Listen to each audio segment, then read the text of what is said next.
soldiers are home guards. They are citizens who have become soldiers in their spare time, men who have given up leisure hours at home in order to learn the defense of their neighborhood against attack. In the old days of summer 1940, things were a bit ragged. Equipment was scarce and not standardized. There were few uniforms. And to many volunteers, the parade ground was a memory from the last war. On the whole, they started from scratch, ready for new methods and new ideas. Well, soon, everything began to take shape. The gamekeepers, on their familiar round, looked no more for rabbits on the nights when they were on duty. Into the battle to preserve the institutions he represents, this MP is learning to throw more than words and election phrases. And the familiar line-up for the 7:15 has its parallel on the parade ground on Sunday mornings. Better equipped, better trained, the Home Guard retained its first enthusiasm and its quality of informality combined with efficiency.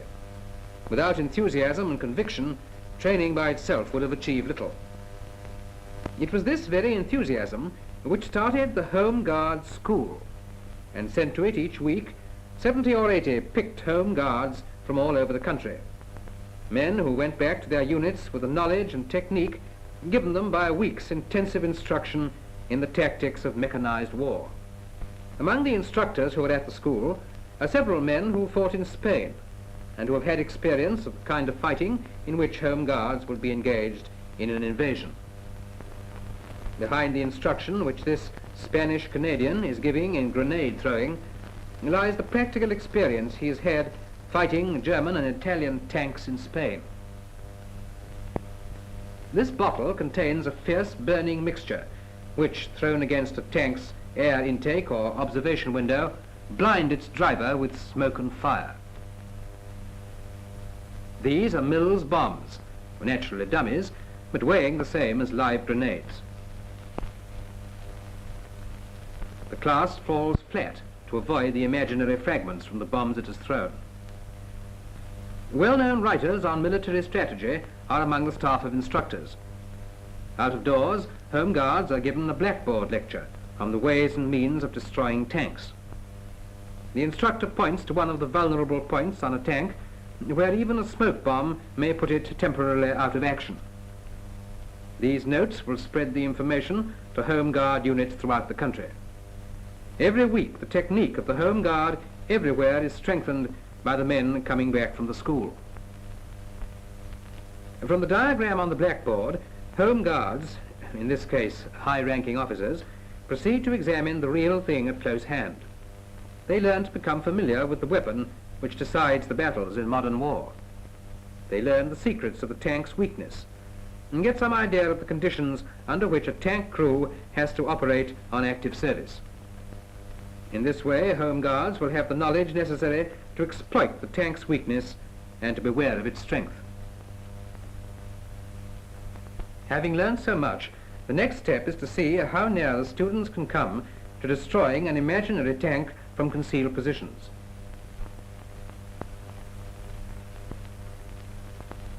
Assume this barrel is your tank.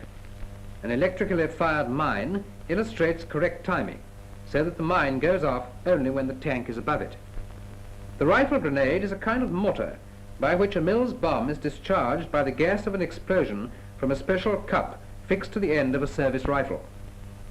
The safety ring of the bomb is removed, but the cup keeps the handle from springing up and starting the 5-second fuse. The rifle is held at 45 degrees, and the distance the bomb is thrown depends upon the amount of propellant gas allowed to escape from a slot in the base of the cup discharger. The trainees familiarize themselves with the standard types of automatic weapon. In this case, a crew of 2 Home Guards are firing the Browning heavy machine gun under the eye of an Army sergeant instructor.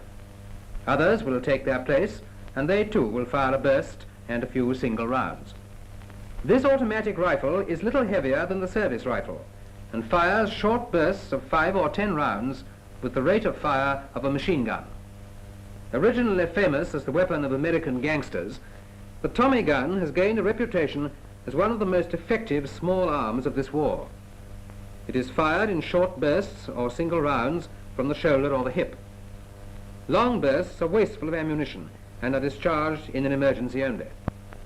When fired from the hip, the forefinger of the left hand is pointed forwards as an extra guide to form a true aim.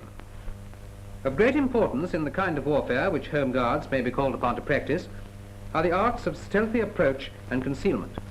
The instructor in this lecture is imparting to Home Guards the technique of trappers and Indians, who move, when they can do so, under the cover of shadows cast by trees and passing clouds, or the sound of wind and even animals and birds.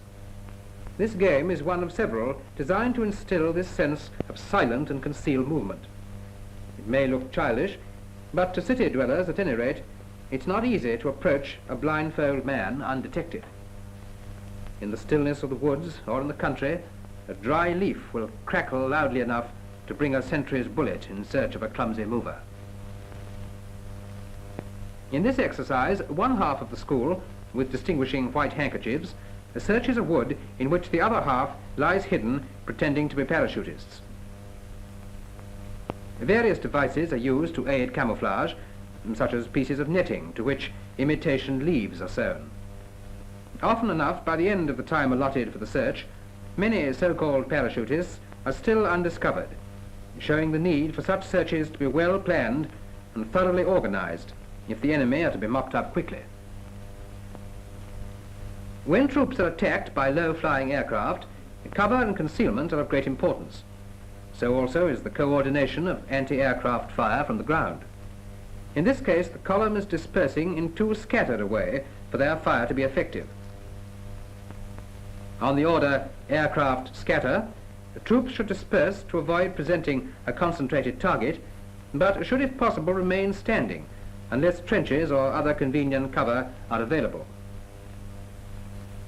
If there's time, a khaki handkerchief tied round the face will break up its contours and render it less visible from the air. Rifle fire should be controlled where possible and coordinated by orders from officers or NCOs on the spot. In this way, a cone of fire may be directed in front of the plane into which it will fly and become damaged or destroyed.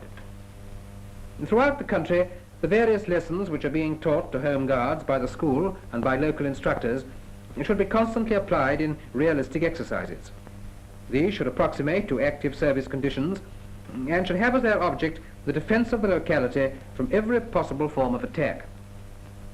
This exercise in the heart of London represents a battle between railway Home Guards and their enemies, the employees of the post office.